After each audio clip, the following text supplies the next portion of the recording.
Well, hey, mamas. Jessyka Coulter here. We are ready for our final. Sorry, I just realized the camera was doing weird things. We are ready for our final video about school supplies. And Facebook friends, I don't know what's going on. I don't know why it's giving you a shadow. So, and then YouTube friends, I just messed that up. Goodness. Okay, last school supply. This is the final thing that I really want you to buy your teens, no matter if you have middle school, high school, or college kiddos. And it's really simple. It is literally pencils and paper. Okay, when I say paper, I'm talking the loose leaf paper. And your teens need these things for some very simple reasons. Things like filling in those folders that we talked about earlier this week. Things like pencils are like the most basic school supply, no matter if computers are the way school is right now. If your child is not doing any actual paper assignments, your teen still needs paper and pencil. And I'll explain why here in a little bit.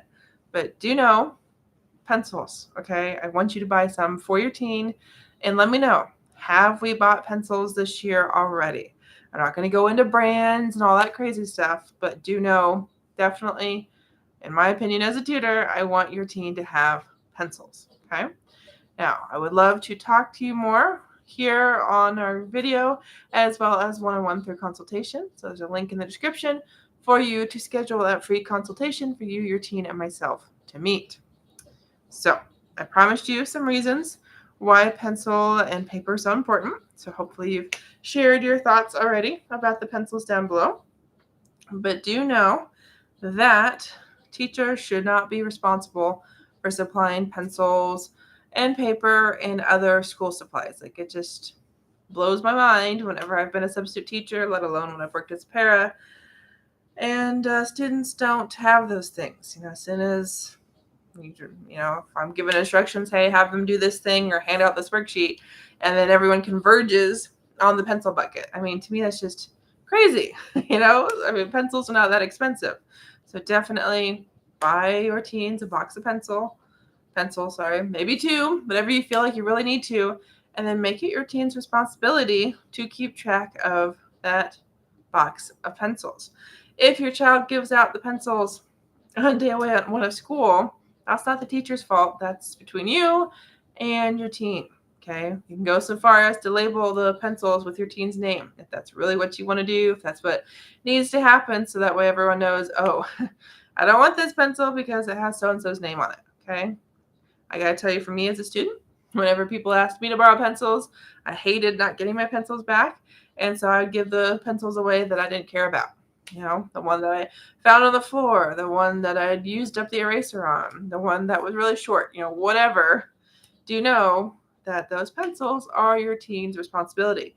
And that's part of the reason I love pencils, and not just for the sake of actually how we use them and like why we need them in school, but also to teach your teen a life skill. Okay, if your child has 12 pencils, 24, whatever it is, and those don't even last a couple months, that's a big problem. Okay, or like I said, maybe your child is just so generous and so nice and just gives them all away first day of school. Again, there's a lesson in that, and it's kind of up to you, mamas, to have that lesson, have that talk with your children as needed. Okay. The other thing I would tell you about paper specifically, the loose leaf paper, those packets of college ruled paper, those packets of wide ruled paper, I got to tell you, when your child's in class and the teacher says, pull out a piece of paper, your child pretty much has a couple choices, either that loose leaf paper or a sheet from a notebook. To me, those spiral notebooks, they only hold so many sheets. Okay, like, why in the world would we have your teen waste a perfectly good piece of paper and a notebook that could be used for notes in a class than ripping them out randomly? Okay, so that's one of my big reasons for the loose leaf paper, is we don't need to rip it out of spiral notebooks. I can tell you from personal experience, again, this maybe seems a little extreme, but maybe your child has already had a teacher that says this, or may someday. I had a teacher in college that if you turned in those papers from the spiral notebooks that had all the bits on them, that you hadn't perforated, or maybe your notebook wasn't perforated, the teacher would not accept it. Okay, and it was for the simple fact of how messy those little bits are. and also for the sake of that they don't stack nicely. Okay, like they get caught in other papers, and that's no good if the paper rips. It's not good for the student, not good for the teacher. Okay, so those are just a couple thoughts on pencils and on paper. I have some more to share with you, some thoughts that I've heard from other teachers, other educators. But before I do that, I want to say thanks for being here. If you're watching on Facebook, if you're watching on YouTube, wonderful. Be sure to subscribe, be sure to follow, because we are wrapping up our series about school supplies, but we're definitely not done talking about school, about learning about teens. And if there's a particular subject you'd like me to dive into later this week for our new series, I'd love to know what that is down below. And for those of you watching who kind of just stumbled on this or going, who am I listening to? I'm Jessyka Coulter, CEO and founder of Ace Cookie Tutoring. I am a study skills tutor who helps teens love to learn by teaching them how to learn. So, what are some other thoughts here? Other reasons pencils and paper are on the must-have list? Well, I said that we need to fill those folders, those plastic pocket folders, with brads of paper. And, the joy of those folders is the fact that they can hold a lot of paper. Their children can constantly add to the amount of paper or even remove and change, whatever needs to happen through a class, through a semester. But we got to have the paper to do that.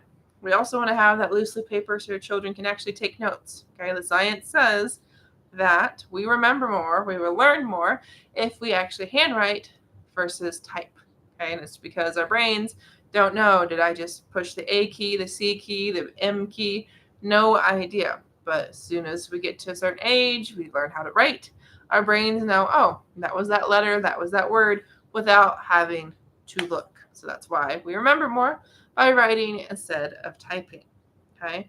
I will also tell you that if your child is expected to use a computer, but maybe the charger's left at home, maybe the computer's just not working, that website, that test, that whatever is not loading, well, your child has a couple of choices.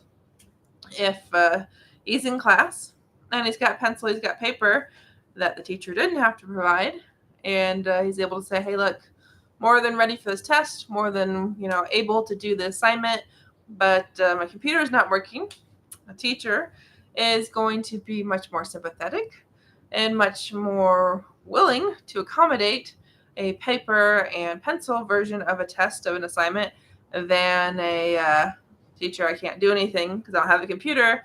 So then your child just gets out his phone or just starts bothering another student. Okay. So definitely that's a main reason for pencil and for paper, is so that way we have a backup. Okay. Now again, your child might not use these pencils and these papers every day, and that's okay. The key here is that your child has them and has access to them every day. Okay. I'm a big believer in having paper in a folder, one of those magic folders I love so much, those plastic ones with the brad, and having a paper folder in your child's backpack at all times. And if the backpack can't come to class, then not that hard for your child to stuff even 5 sheets into a folder as a backup. So that way, if there's some activity that they do in class and your child needs scratch paper, or if your child is just not understanding something and wants to get thoughts out again, to actually see it, especially depending on how your child learns visually versus kinesthetically, we got to have that paper, because those papers are much easier to cart around than, say, a whiteboard and markers. Okay. So what else can I tell you? Well, those are the big reasons for pencil and for paper. And like I said, those are the final school supplies. So definitely get that paper. We could talk about the loose leaf wide ruled versus loose leaf college ruled. For me, if any of you are watching and wondering, for me as a student study tutor, what my recommendation is, I will tell you that sometimes teachers do have preferences. I can tell you definitely as I got older, lots of teachers did not want that wide ruled. I can tell you that people like my sister only want the wide ruled, that they like the extra spaces. And so if your child writes larger, maybe has dysgraphia, maybe has really curvy handwriting, or maybe even dyscalculia, or trying to think of other things. I don't know if dyslexia, maybe, but definitely I'm thinking bigger handwriting, trouble handwriting, wide ruled to go to. For me, who writes a lot and has a tendency to kind of crowd things together anyway. I like the college ruled because more fits on the page. So thank you so much for watching. Remember, subscribe, follow, and even more importantly, book that free consultation. Let's talk about your teen study skills. Let's talk about school supplies, figure out what study skills your teen needs, and what school supplies are going to make the biggest difference this year. So you can actually have an awesome school year and so your teen can love to learn. So talk to you soon. Schedule a free consultation. Choose a date and time when you click the link in the description. See you tomorrow for another video about learning about school and all things teen.